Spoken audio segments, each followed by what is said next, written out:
السلام علیکم ورحمۃ اللہ وبرکاتہ. احمد اللہ الذي جعل الاستقامة من اهم الامور والصلاة والسلام على الرسول الذي امر بالاستقامة والصبر وعلى آله واصحابه الذين عملوا بالاستقامة.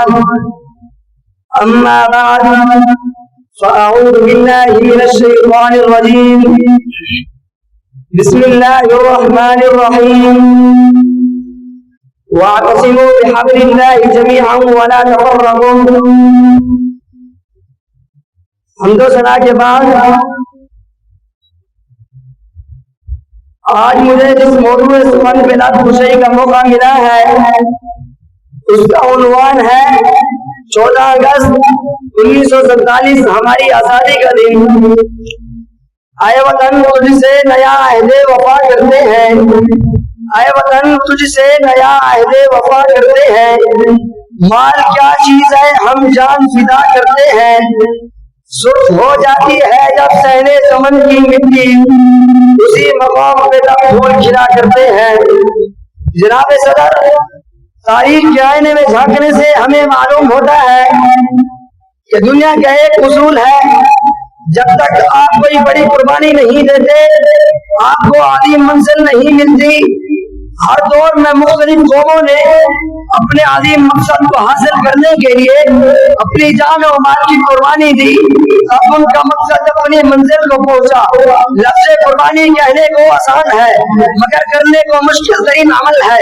ہمارا یہ ایمان ہے کہ جس طرح اگر حضرت ابراہیم علیہ السلام اپنے پیارے بیٹے حضرت اسماعیل علیہ السلام کی قربانی نہ دیتے تو دین ابراہیمی قیامت تک اس دنیا میں نہ پھیلتا. بالکل اسی طرح اگر لاکھوں مسلمان مرد اور عورتیں 1947 میں اپنی جان و مال کی پرواہ کیے بغیر ایک عظیم قربانی نہ دیتے تو شاید اس مادر ملت کا وجود بس ایک خواب بن کر رہ جاتا. مٹا دے اپنی ہستی کو اگر کچھ مرتبہ چاہیے. مٹا دے اپنی ہستی کو اگر کچھ مرتبہ چاہیے. یہ دانا خاک میں مل کر گلو گلزار بنتا ہے. جناب صدر، قائد اعظم محمد علی جناح کی بے خوف بے باک دانش مندانہ قیادت میں بر صغیر پاک و ہند کے تمام مسلمان ایک جھنڈے تلے جمع ہو گئے اور عمارت پاکستان کی تعمیر میں انہوں نے اپنی اینٹوں کی جگہ اپنی ہڈیاں اور پانی کی جگہ اپنا خون بہا کے ایک فقیر المثال حصہ ڈالا. یوں بلوچ شہر کے روشن مندر میں خالصتاً اسلامی نظریہ کی بنیاد پر پاکستان کا سورج اپنی پوری آفتاب سے یوں چمکا کہ کفر کے تمام بت گر گئے اور حاسدوں کی تمام سازشیں ہمیشہ کے لیے ختم ہو گئی. فرض قائم رب ملت سے ہے تنہا کچھ نہیں. فرض قائم رب ملت سے تنہا کچھ نہیں. موج ہے دریا میں اور بیرون دریا کچھ نہیں. محترم ناظرین، 14 اگست خوشی کا جشن منانے کا دن نہیں بلکہ یہ ہمیں سبق دیتا ہے. ایک تو آزادی سب سے بڑی نعمت ہے اور دوسرا یہ کہ کسی چیز کو حاصل کر لینا کمال نہیں بلکہ اس کو حضور کے درجوں پر زینت و ربادوا کرنا اصل کمال ہے. یہ دن ہمیں پیغام دیتا ہے کہ ہم جدید دور کے تقاضوں کو سامنے رکھتے ہوئے اور غیرت کے اصولوں کی پاسداری کرتے ہوئے اپنے وطن پاکستان کی تعمیر میں بڑھ چڑھ کر حصہ لیں. سندھی، بلوچی، پنجابی، پٹھان اور کشمیری کے الگ الگ نظریات میں بڑھنے کی بجائے ایک پاکستانی ہونے پر فخر محسوس کریں. اسی طرح مختلف مسالک میں تقسیم ہونے کی بجائے ایک مسلمان کو من کر عید کے پرچم کو بلند کریں. فرقہ بندی ہے کہیں اور کہیں باتیں ہیں. فرقہ بندی ہے کہیں اور کہیں باتیں ہیں.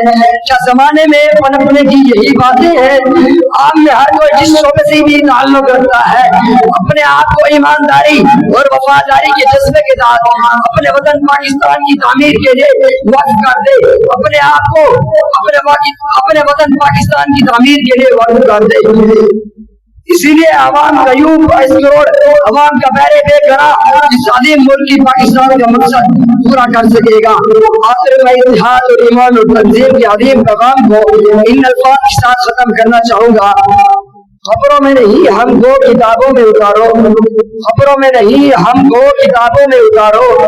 ہم لوگ محبت کی کہانی میں مرے ہیں. ما علینا الا البلاغ المبین. پاکستان زندہ باد.